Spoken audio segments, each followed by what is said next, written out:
Peace, Mr. Williams. Hope you can hear me.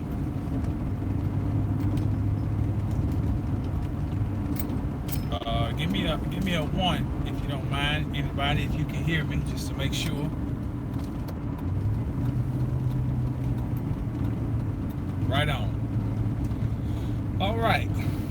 So,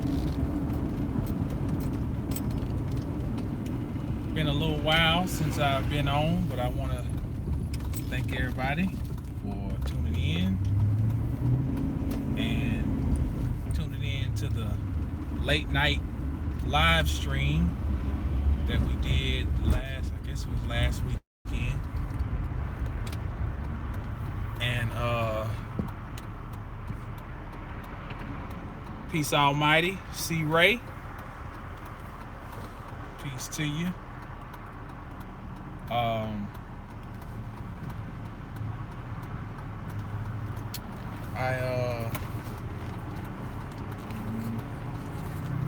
I have to do these little things just so I don't lose my mind. When I get to where I can park, I've got some things I want to share with y'all.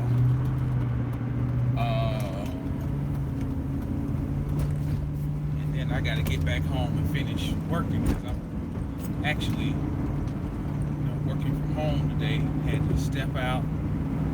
But I think it's important enough for us to discuss a couple of things.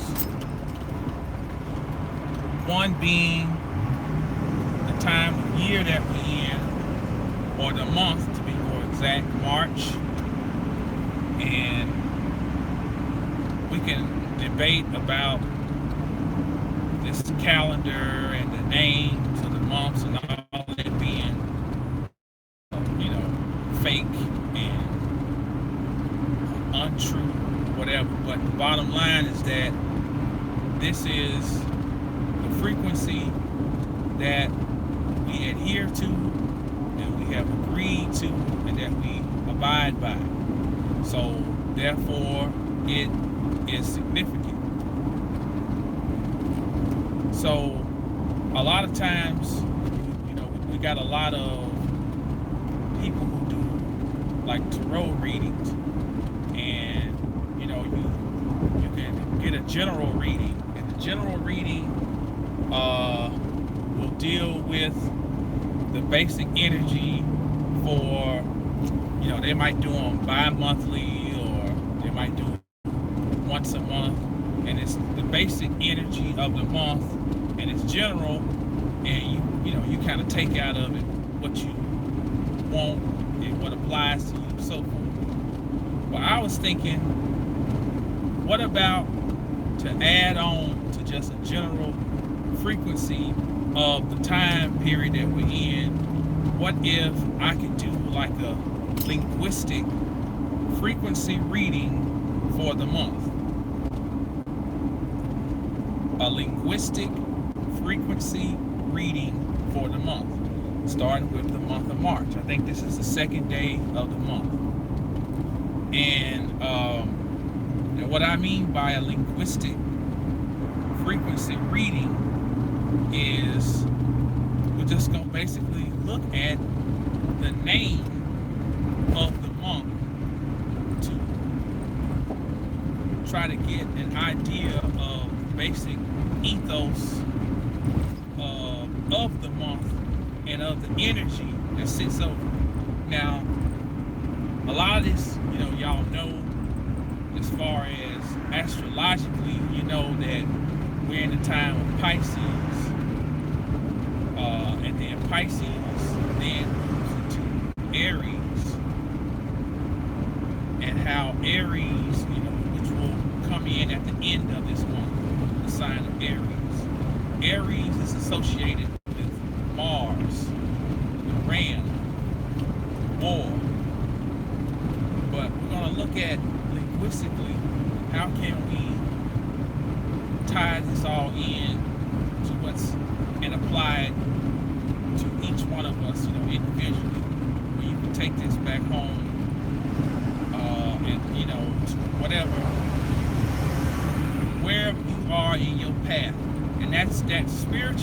and in just everyday life. It's important to be able to utilize this stuff both ways. And I want to say this. These truths that we uncover and we talk about have to be individually realized. So for myself or anybody else who comes and talks about or relates information in this realm, it's really just an expression of revelation. You know, you're having your own revelation, and that's how you can then come and talk about it. But what is your role as someone who's listening and receiving? And you have to think and apply it to anything in life where you're receiving or catching something. So let's use football. Let's use a football analogy. A wide receiver has the primary job of catching the football. That's his. I mean, he has other functions. You know, he has to block sometimes. He has to be a decoy sometimes. You put your wide receiver in motion so that the defense can adjust, and the quarterback can look at how the defense is adjusting to the motion of the wide receiver. Then he knows what coverage they're playing. Well, when you're listening to information like this, you're like the wide receiver. Because one of the other things the receiver has to do is run the right route so that he can be in position at the right time to get the football. So if you stumble across myself or somebody else who you resonate with, not because I'm saying what you want to hear or I'm trying to appease you, it is because something that you recognize from your ancient self, you align with, and it strikes a chord with you. But you had to run your route in order to get here to this moment where you could receive what I'm throwing. So I'm acting as the quarterback, and I'm throwing information, I'm throwing revelation, I'm throwing experience so that you can catch it. Now, what is the job after the wide receiver catches the ball? They got a stat called YPCs or YACs, YAC. That's it, YAC. YAC. And a lot of your great receivers have great YAC numbers. Jerry Rice was one. Jerry Rice was not a fast football player, but Jerry Rice ran precise routes. He could catch the ball, and he always got you yards after the catch. So once you get this information, how does it empower you, and what are you going to do with it? Do you know how to run with the football to get the ultimate prize, which is the touchdown? Which leads me to something else. When I park, I'm going to talk about some books, okay? Now let me tell you something about these books. You've seen videos, I've shown you my parts of my library and whatever. I want to say something and make this perfectly clear. You can have 1,000,000 books, okay? But the mastery is in the ability to use them. I'm gonna tell you, for me, these things are not crutches for me. I'm not sitting like, I don't know what to do, let me get a book. No. See, part of being a master is that, and I'm just gonna have to put it out there, I'm a master. I'm a humble person, But we just got to go on and just put it where it's at. I'm a master. I'm a master of my craft. So part of that is knowing how to use your tools. So I don't lean on books, I channel through books. I want to make sure that we're understood on that. I channel through them. See, a book cannot jump up to you at you and say and bring a question in your mind. It cannot jump up and bring a revelation to you. Those come from inside of you, and they come from an ancient source. Now we might call that Akashic records or anything else, but there's some ancient source, an ancient umbilical cord that you are connected to that brings up the revelation, and then you go through different sources or tools to channel and confirm what has already come up out of you. And the information is divinely scribed by you in previous versions of yourself. They may have this person's name as the author and this and that, but I know it's not them. I am the master of my fate. I am the captain of my soul. So I'm not depending on them to do anything for me. I'm using them. What does, I talked about this in another video, what does a wizard and a witch do? What does the magician do? They manipulate what is around them.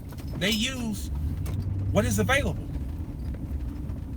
So when I talk about channeling through your shuffling your music selection on your phone, that is manipulating your surroundings to fit your agenda. So now that I'm back, okay, let me I want to read something to you. This is a science book, but it's very metaphysical. This book is called The Secrets of Your Cells. This is a must-have book. I want to read something out of here, because if what I say resonates with you, and for some reason you might say, well, I didn't know that, but I did know it. You know, I've never really said it that way, but I always knew what he was saying. Let me explain to you from a scientific perspective why that is so. What we already know about intuition, or what we would call Anubis, the Anubis trait in us allows us to smell. Okay? And you know when something's right, and you know when something smells foul. It ain't right. But sometimes we ignore our sense of smell. Let me tell you a little story real quick before I read this. When my wife is at work and I have to give my, peace almighty, Sister Erica, when I have to give my infant daughter a bottle, there are things that have to be in place. I observed her. It has to be quiet for her to take the bottle. She has to have some way to smell something that resembles my wife. So I'll take like a sports bra and I'll wrap the sports bra around the bottle, and then she can smell, and she said, okay, it's okay to accept this information, because the milk is information that comes directly from the source. That's why the most nourishing thing to give a baby is the mama's milk. Okay. Same thing if you are attracted to the message that comes through me and it resonates. Let me explain to you what is happening. This is not just a spiritual thing, it's a physiological thing. It's both. It is a sense of smell that you have that is internal. Okay. What I'm talking about is something called HLAs, human leukocyte histocompatibility antigens. So write this down: HLAs, human leukocyte histocompatibility antigens. The key word I want you to focus on is leukocyte. Luke means light. It's like you have one of the four gospels is what? The book of Luke. Matthew, Mark, Luke, John. Luke is light. Sight means hidden. Okay? Or something that encases something. So leukocyte is a hidden light. All right? Now, what's significant about this is that, listen to this. It says, also over a lifetime, the ability of cells to discriminate self from other may deteriorate. How? Well, oh, let me read the actual. Uh,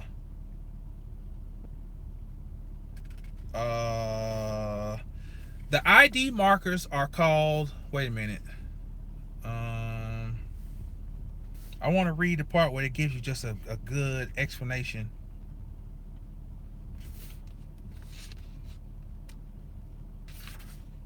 Of what a HLA is without having to read a whole lot. Well, let's bear with me. We're gonna go through this little. Later, modern medicine took advantage of a different set of identification markers, this time found on white blood cells, to take progress in organ transplantation. A person needing a kidney, for example, must receive one that has closely matched ID markers determined by examining the white blood cells of both the donor and the person who will receive the organ. If the ID markings are different, the donated kidney will be recognized as foreign and thus a threat, and sometimes cells of the donated organ will react against the new host. The immune system will attack the tissue and the transplant will be rejected. These ID markers, back up. Listen to this. The immune system will attack the tissue and the transplant will be rejected. Before I read further, understand the deeper implications of that.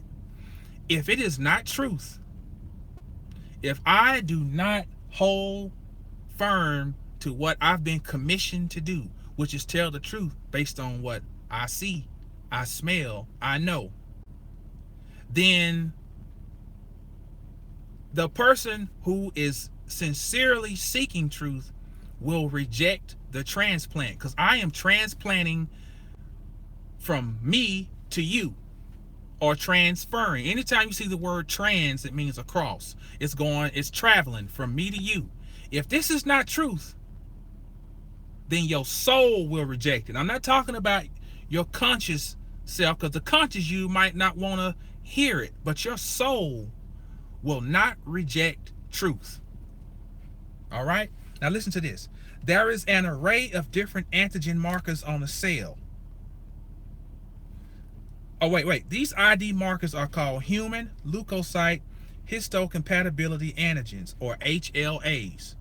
This is an array of different antigen markers on a cell. Of the more than 3,000 HLA markers, only 6 appear to be important for organ, bone, and marrow, and that's more scientific. We'll get into that. It says HLA markers of identity. Of course, these differences on all cell surfaces did not evolve in order to make blood transfusions or organ transplants possible. The biological role of the HLA codes, in contrast to their applied clinical use, is to provide the immune cell with self-protection. Okay, let me move on, because I want to give you this. It will give you this. What it said about a dog. This section is called the scent of self. Still talking about HLAs. We inherit the genetic programs of our cellular HLA identity markers from our parents. These markers not only indicate the quality of immune responsiveness, they also provide an unexpected distinguishing characteristic reaching beyond the invisible microscopic self. Whoa, whoa, whoa, whoa, whoa, whoa. Did you catch that? They also provide an unexpected distinguishing characteristic reaching beyond the invisible microscopic self. This is Anubis, literally in you.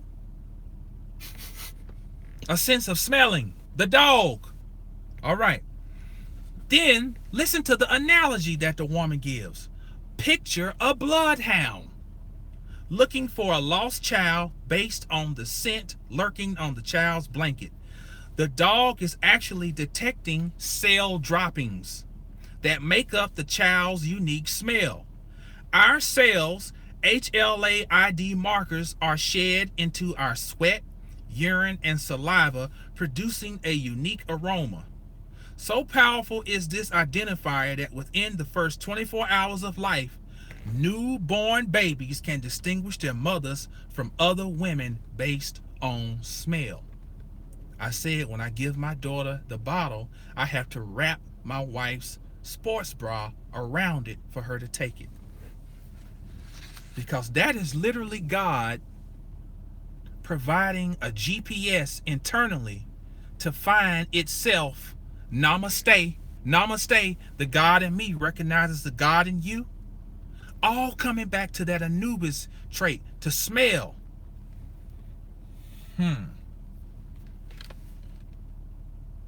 So it says that the dog is smelling those bits and pieces of HLA in the sweat, urine, saliva. Let's go a step further to the nano world, the quantum world.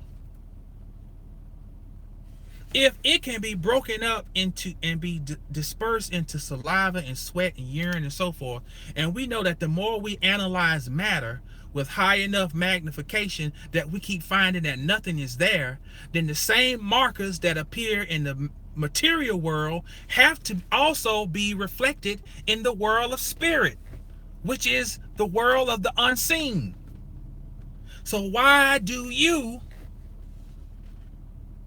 on a Friday morning get on and listen to somebody talking about this? It's because of your internal Anubis. You can smell something in you. You know that there's some truth coming across here, and you can smell sincerity. So I want to lay that out. And see, the book does not tell you that. That's why I want to explain. This don't come out the book. The master knows how to use the tools. This is a science book. I don't find this book in a section that says, Jamal, this is metaphysics, occult science that will mix scientific fact. No, the master takes the tool and will manipulate that motherfucker to make it work any kind of way that he or she decides. You're the goddamn master. Don't let nobody tell you how to work your magic. Islam. Peace, shalom, hotep. Dark matter, all of it. Thank you for joining in. So I want to, now that we've got that foundation laid, because I got to get back in here and get to work. Let's look at what are your marching orders for the month of March. Once again, linguistic frequency reading for the month of March. I'm just going to use this little simple book right here. 4 words, 4 Indo-European roots that we're going to use to give you your marching orders for March. So when I look up the word March, it gives me 2 entries in this book. Okay? You probably won't be able to see it. I'm not even going to waste your time. But it gives the formal entry for, as in the month of March, because it's capitalized.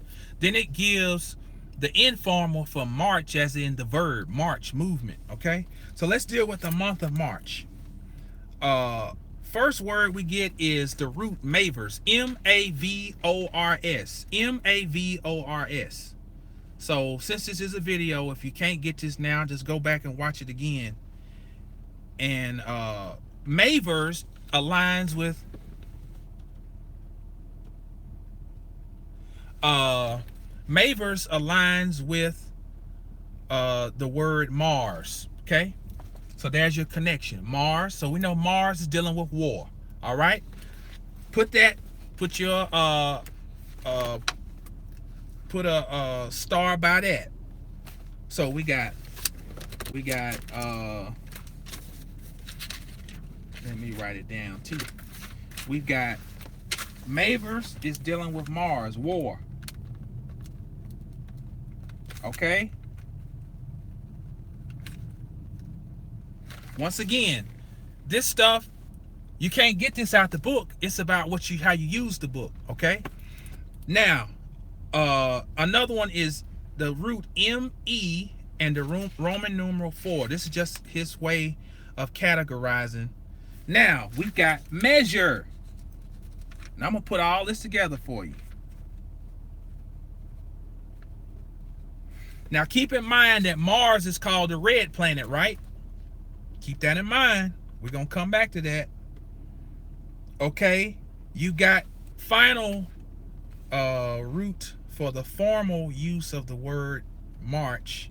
We have the root P-R-A-I, pray. P-R-A-I, and it means beloved or peace. Okay.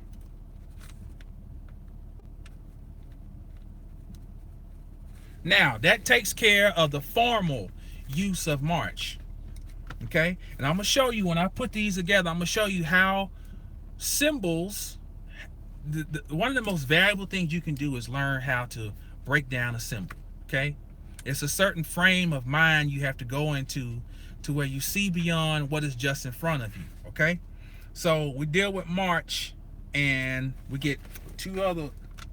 We get Matt, and we get the word, the root, Merc. All right, Matt and Merc. You know, back in the day, that used to be a word, you know, we use murk that motherfucker, you know, somebody getting killed, he got murked. Matt is two. Okay. Also, weapon. So you see, we got all types of things that seem to refer to some type of battle, conflict. All right. Then we got Merc. Stay with me, because we about to put it all together. Merc, to mark. Okay. Now, let's put this all together. We know that in the month in Hebrew mythology, the first month of the year is called Nisan, where we get Nisan from, Nisan. And we know that the Passover ritual occurs in the month of Nisan. Now in the Bible it says that the children of Israel, oh shit, a thing coming up, they were told to put a mark on their house so that when the time of tribulation, word I'll use, would come, that it would pass over them. Okay. Now, of course, this is not historical. This is all allegory. When we're looking at the word March, we find it comes back. One, we got mark. The mark. What is the mark? The mark is obviously, you got it because you're here and you're showing some affinity for this type of knowledge. That's the mark. Okay. The tool. We've talked about the tool. Your number one tool is your mind. And your mind can then use anything around you. It can use anything. It can use this watch. It can use whatever you want to use, is an extension of this. Me moving my hand to my head first had to start with me sending a signal down my spinal cord and out into my extremities for me to move this hand to my head. It took a thought first.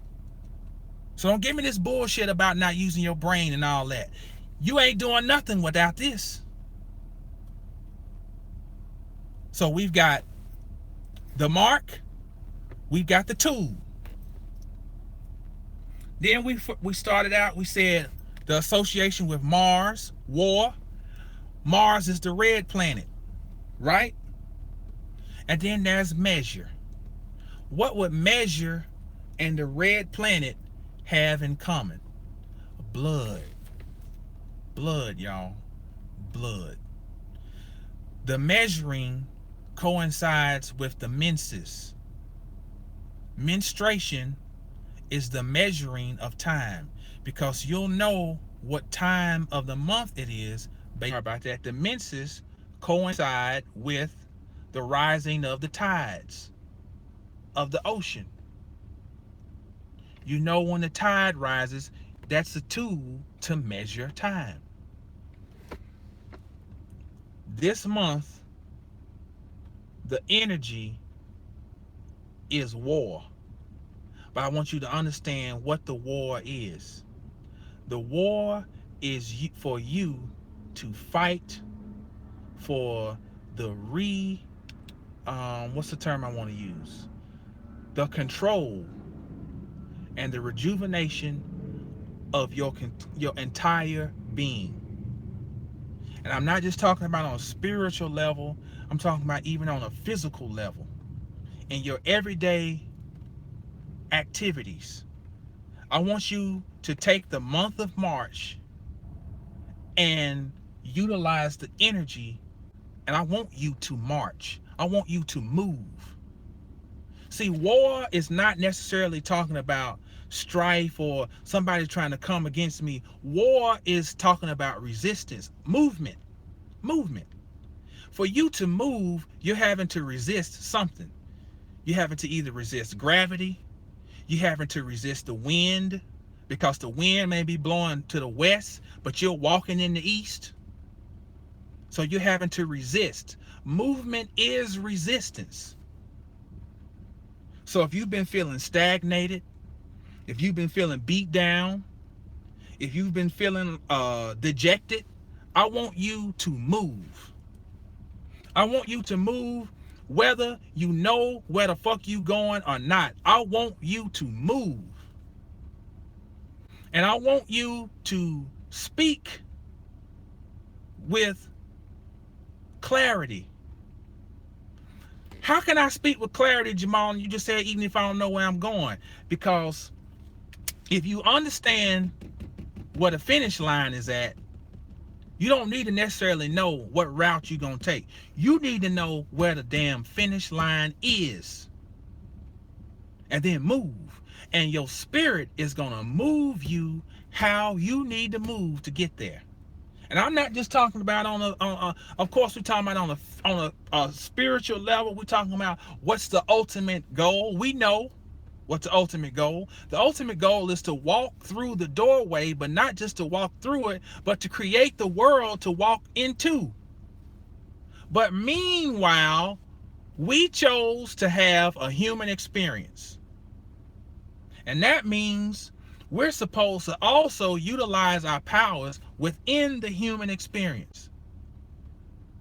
That means some of you need to go back to school. Some of you need to learn the more intricate nature of running a business.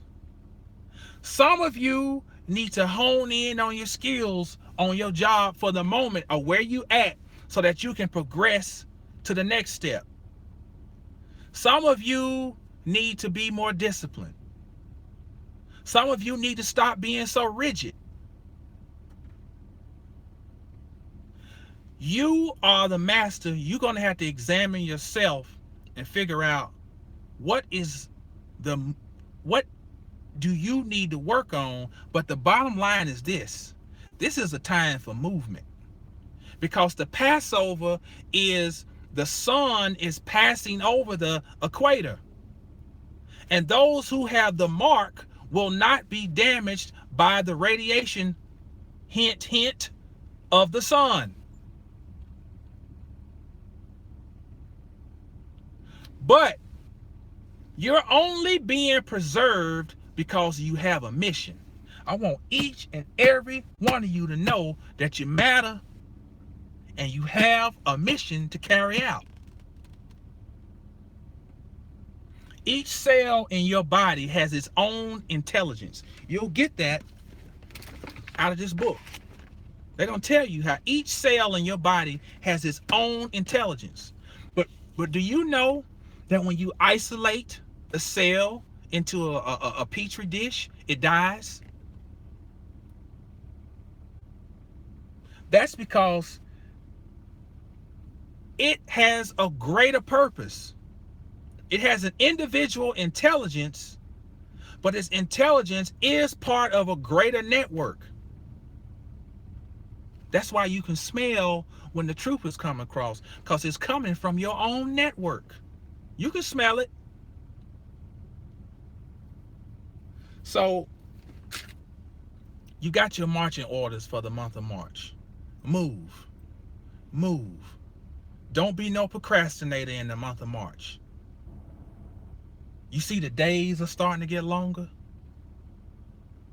You see, you've already survived, because no matter if they say that spring don't start until March 21st, I'm telling you, spring started on February 2nd. You go and do the research. Spring started on February 2nd. March 21st is mid-spring. May 1st, the reason that you have the Maypole celebration is because it's the start of summer. The rising of the phallus, the Maypole. Midsummer Fest is at the summer solstice. So you've already survived through winter on a physical plane as far as the seasons. But some of y'all, like myself, have been through a bunch of shit in your life. It may have been 8 years, 7 years, 6 months, whatever. But how do we transition out of the winter and go into the spring? It is first through gnosis. What they say, thoughts become things. So what can generate the movement that we need? It is generated in the mind, or the human box that carries out the function of the mind, which is the brain. And also connected to that is the word. In the beginning was the word. So these two, use them to set the stage for your movement.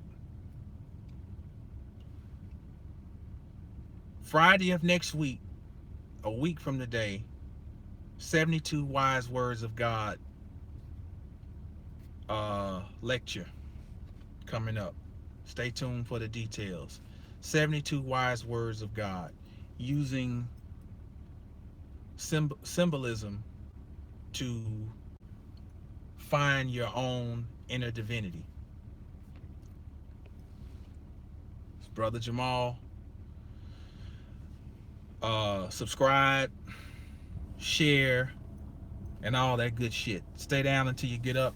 When you get up, stay down. You got your marching orders. Peace.